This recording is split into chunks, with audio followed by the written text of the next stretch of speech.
Hi, everyone. Welcome back to what's turning out to be part two of the Chancellor grape processing video.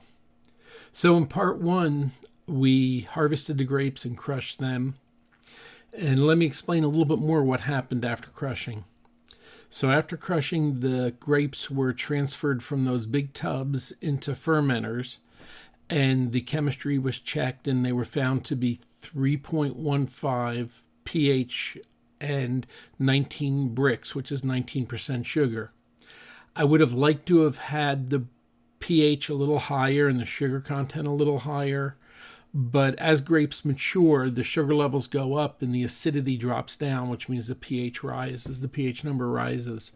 But unfortunately, we didn't have that option. We had to pick when we did, so we were left with a slightly more acidic juice than I would have liked, but it'll be okay. We'll keep an eye on it during fermentation, and we'll let you know how that turns out. So, as I said, the grapes were transferred into fermenters, and their chemistry is checked. I did adjust the sugar content by making a simple syrup with just table sugar, and that inverts it and gets it ready for the yeast to use very efficiently. So that was added, and the Brix was brought up to 21 degrees Brix, which is 21% residual sugar.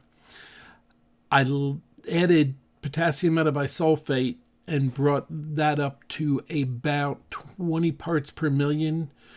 That will kill any wild yeast or any bacteria that might be in there.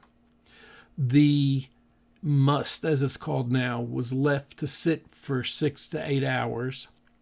And then I started making a yeast starter with powdered yeast and GoFirm, which is a yeast rehydration nutrient bath.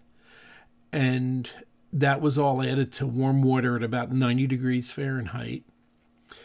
After the yeast started bubbling a little bit, I started adding juice from that must, from those Chancellor grapes.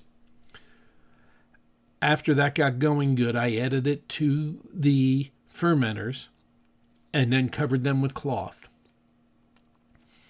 After the fermentation got started, twice a day, I pushed the cap down. What happens is when fermenting is going on, the carbon dioxide that's created by the yeast lifts all those skins up, and twice a day they need to be pressed back down into the juice to keep them moist and also to help with extraction of the flavors and the color from the skins.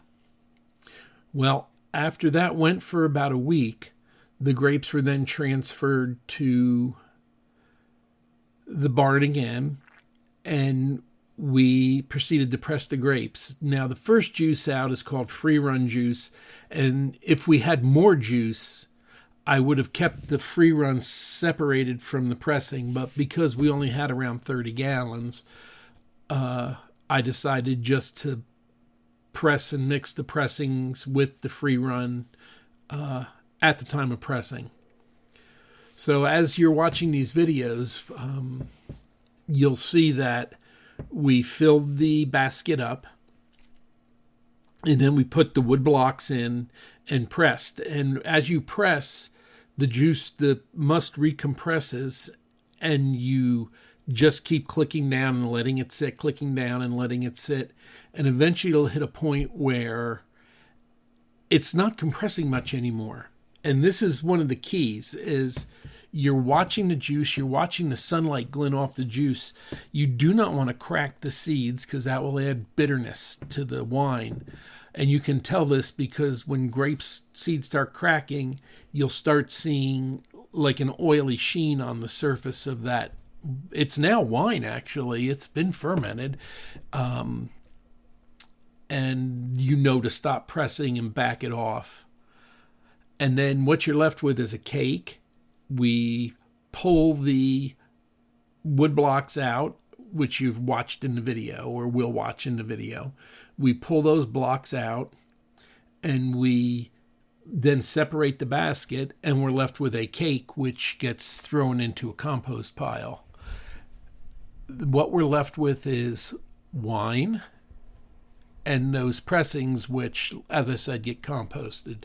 The wine is still not done fermenting. It's specific gravity. At this point, we can't really use bricks anymore, so we work the specific gravity.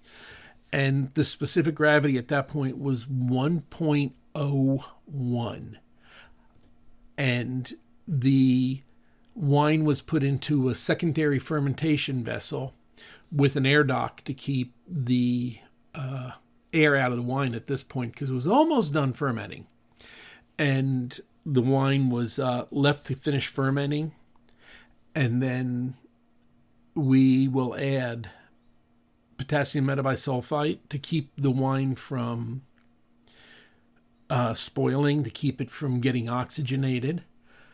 And some of the wine will actually be siphoned off into a smaller carboy with some oak staves, and we will try malolactic fermentation on a 6-gallon batch with oaking. The rest will be made into a sweeter wine.